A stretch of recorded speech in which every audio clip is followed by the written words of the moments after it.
नमस्कार दोस्तों, आप देख रहे हैं अनुराग की पाठशाला और आज हम बात करने वाले हैं प्राचीन भारत के उन महान विश्वविद्यालयों के बारे में, जिन्होंने न केवल भारत बल्कि पूरे विश्व को शिक्षा का नया मार्ग दिखाया।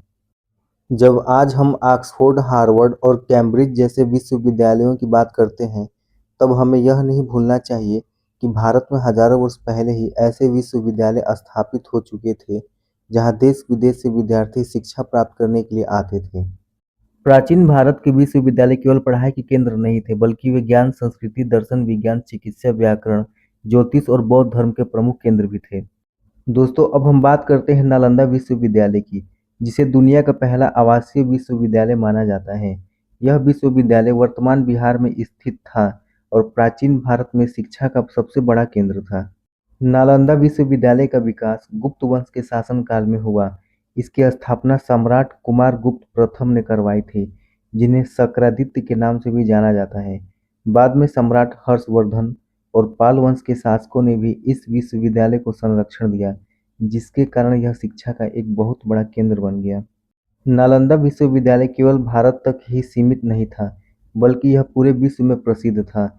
यहाँ भारत के अलावा चीन, तिब्बत, कोरिया और दक्षिण पूर्व एशिया से भी विद्यार्थी शिक्षा प्राप्त करने के लिए आते थे। यहाँ बौद्ध धर्म के साथ साथ व्याकरण, दर्शन, तर्कशास्त्र, गणित, चिकित्सा और ज्योतिष जैसे विषयों को भी शिक्षा दी जाती थी। नालंदा विश्वविद्यालय में हजारों विद्यार्थी और शिक्षक एक साथ रहते थे, इसीलिए इसे दुनिया का पहला आवासीय विश्वविद्यालय कहा जाता है। नालंदा विश्वविद्यालय से अनेक महान विद्वान जुड़े हुए थे। इनमें आर्यभट्ट, ह्वेन-सांग, नागार्जुन, शिलभद्र और धर्मपाल जैसे विद्वानों के नाम प्रमुख हैं। इन विद्वानों ने शिक्षा, विज्ञान और दर्शन के क्षेत्र में महत्वपूर्ण योगदान दिया। नालंदा विश्वविद्यालय का पुस्तकालय विश्व के सबसे समृद्ध पुस्तकालयों में से एक माना जाता था। यहाँ हजारों दुर्लभ पांडुलिपियां सुरक्षित रखी गई थी। कहा जाता है कि इस पुस्तकालय में ज्ञान का इतना बड़ा भंडार था कि इसे उस समय का सबसे बड़ा पुस्तकालय माना जाता था। लेकिन 1193 ईस्वी में तुर्क आक्रमणकारी बख्तियार खिलजी ने नालंदा विश्वविद्यालय पर आक्रमण कर दिया। इस आक्रमण में विश्वविद्यालय को भारी क्षति पहुंची और इसके विशाल पुस्तकालय को भी जला दिया गया। इसके बाद धीरे-धीरे इस महान विश्वविद्यालय का पतन हो गया। फ्रेंड्स, एक जगह मुझसे गलती हो गई है, बीसी की जगह पे एडी होगा, सुधार लीजिएगा। नालंदा विश्वविद्यालय केवल एक शिक्षण संस्थान नहीं था, बल्कि यह भारत की प्राचीन ज्ञान परंपरा का प्रतीक था। आज भी नालंदा विश्वविद्यालय हमें यह संदेश देता है कि प्राचीन भारत शिक्षा और ज्ञान के क्षेत्र में विश्व का मार्गदर्शन करता था। नालंदा विश्वविद्यालय की स्थापना 427 ईस्वी लगभग है। संस्थापक सम्राट कुमारगुप्त प्रथम शक्रादित्य को माना जाता है। संरक्षण में हर्षवर्धन और पाल वंश को मिला। प्रसिद्ध विद्वान आर्यभट्ट, ह्वेन-सांग, नागार्जुन, शिलभद्र और धर्मपाल थे। विनाश 1193 ईस्वी में बख्तियार खिलजी के आक्रमण के बाद हुआ। दोस्तों, अब हम बात कर रहे हैं विक्रमशिला विश्वविद्यालय की, जो वर्तमान बिहार के भागलपुर जिले के निकट स्थित था। विक्रमशिला विश्वविद्यालय की स्थापना 8वीं शताब्दी ईस्वी में पाल वंश के शासक धर्मपाल ने कराई थी। इसका निर्माण उस समय किया गया जब नालंदा विश्वविद्यालय के साथ-साथ एक नए और उन्नत शिक्षा केंद्र की आवश्यकता महसूस की जा रही थी। यह विश्वविद्यालय विशेष रूप से बौद्ध धर्म की वज्रयान शाखा की शिक्षा के लिए प्रसिद्ध था। इसके अलावा यहाँ व्याकरण, दर्शन, तर्कशास्त्र और अन्य विषयों की भी पढ़ाई कराई जाती थी। फ्रेंड्स, बीसी की जगह पे एडी कर लीजिएगा, मुझसे गलती से हो गई है मिस्टेक। 8वीं शताब्दी में राजा धर्मपाल ने इसकी स्थापना कराई थी। नालंदा विश्वविद्यालय की तरह विक्रमशिला विश्वविद्यालय भी विदेशी आक्रमणों से नहीं बच सका। 13वीं शताब्दी में तुर्क आक्रमणकारी बख्तियार खिलजी ने इस विश्वविद्यालय को नष्ट कर दिया। आज विक्रमशिला विश्वविद्यालय के अवशेष हमें प्राचीन भारत की महान शिक्षा परंपरा की याद दिलाते हैं। यह विश्वविद्यालय इस बात का प्रमाण है कि भारत सदियों पहले शिक्षा और ज्ञान के क्षेत्र में विश्व का नेतृत्व करता था। फ्रेंड्स, अब हम बात करते हैं ओदंतपुरी विश्वविद्यालय की, जो प्राचीन भारत के प्रमुख बौद्ध शिक्षा केंद्रों में से एक था। यह विश्वविद्यालय वर्तमान बिहार में स्थित था और उस समय बौद्ध धर्म के अध्ययन के लिए एक महत्वपूर्ण संस्थान माना जाता था। ओदंतपुरी विश्वविद्यालय की स्थापना 8वीं शताब्दी ईस्वी में पाल वंश के संस्थापक सम्राट गोपाल द्वारा करवाई गई थी। यह विश्वविद्यालय नालंदा और विक्रमशिला विश्वविद्यालय के साथ मिलकर प्राचीन भारत में शिक्षा के एक मजबूत केंद्र के रूप में विकसित हुआ। ओदंतपुरी विश्वविद्यालय में बड़ी संख्या में विद्यार्थी शिक्षा प्राप्त करते थे। यहाँ दूर-दूर से छात्र अध्ययन के लिए आते थे। तिब्बत के कई विद्वानों ने भी इस विश्वविद्यालय का उल्लेख किया है, जिसकी इसकी प्रसिद्धि का पता चलता है। यह विश्वविद्यालय विशेष रूप से बौद्ध धर्म की शिक्षा के लिए प्रसिद्ध था।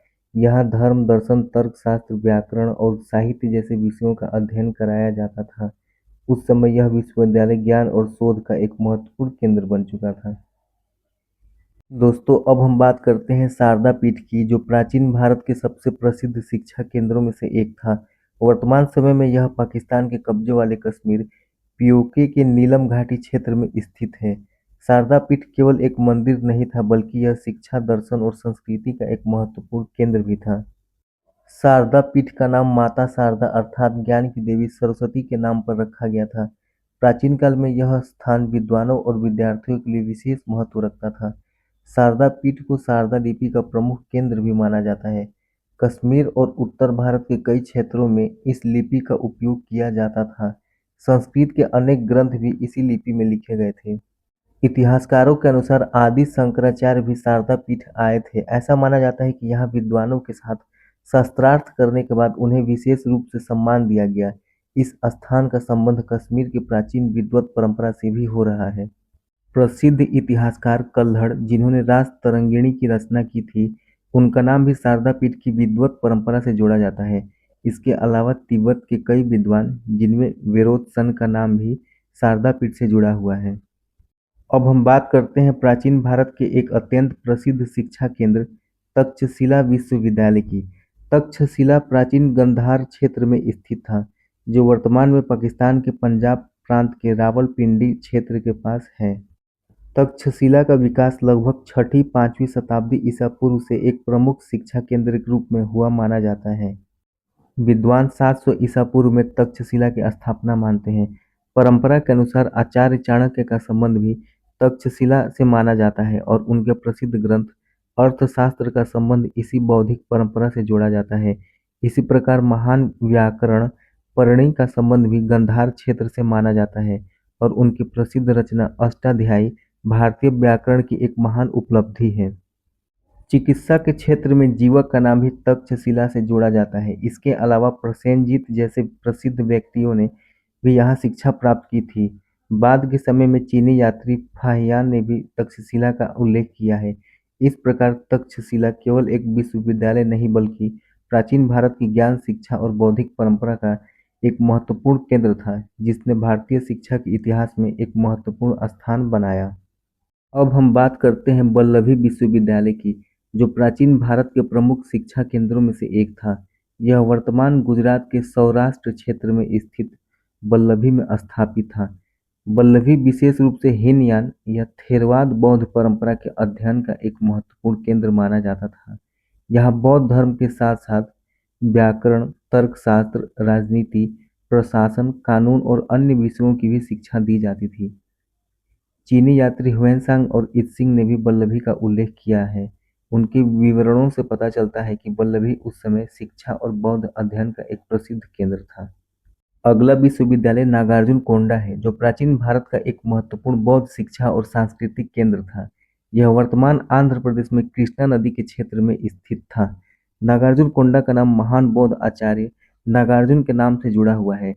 नागार्जुन महायान बौद्ध दर्शन के महान आचार्य माने जाते हैं और उन्होंने शून्यवाद के सिद्धांत को दार्शनिक रूप से विकसित और व्यवस्थित किया। यह क्षेत्र विशेष रूप से महायान बौद्ध धर्म के अध्ययन और प्रसार के लिए महत्वपूर्ण केंद्र बना। यहाँ अनेक बौद्ध विहार, स्तूप और शिक्षण केंद्र विकसित हुए, जहाँ भिक्षु अध्ययन और धार्मिक गतिविधियों में लगे रहते थे।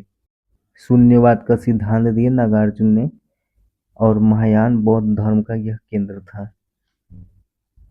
अब हम बात करते हैं पुष्पगिरी, ललितगिरी और उदयगिरी बिहार की, जो प्राचीन कलिंग क्षेत्र की समृद्ध बौद्ध परंपरा और शिक्षा की महत्वपूर्ण पहचान प्रस्तुत करते हैं। यह प्राचीन काल में कलिंग क्षेत्र का हिस्सा था। वर्तमान में यह उड़ीसा का क्षेत्र बोला जाता है। पुष्पगिरी केवल अकेले परिसर नहीं था, बल्कि इसके आसपास के ललितगिरी और उदयगिरी जैसे महत्वपूर्ण बौद्ध स्थलों के साथ मिलकर एक बड़े बौद्ध अध्ययन का निर्माण करता था। चीनी यात्री ह्वेनसांग ने भी पुष्पगिरी का उल्लेख किया है, जिससे उस समय इसकी प्रसिद्धि और बौद्ध शिक्षा में इसके महत्व का पता चलता है। इस प्रकार हमने प्राचीन भारत के प्रमुख विश्वविद्यालयों की चर्चा की। इन केंद्रों में केवल धर्म ही नहीं, बल्कि व्याकरण, दर्शन, चिकित्सा, राजनीति, अर्थशास्त्र और अनेक शास्त्रों का अध्ययन भी किया जाता था। ये प्राचीन शिक्षा केंद्र इस बात के प्रमाण हैं कि भारत में हजारों वर्ष पहले से ही ज्ञान, शिक्षा और शोध की एक समृद्ध परंपरा मौजूद थी। उम्मीद है आपको यह जानकारी उपयोगी लगी होगी। ऐसे ही महत्वपूर्ण इतिहास के विषयों के लिए जुड़े रहिए अनुराग की पाठशाला के साथ। जय हिंद फ्रेंड्स।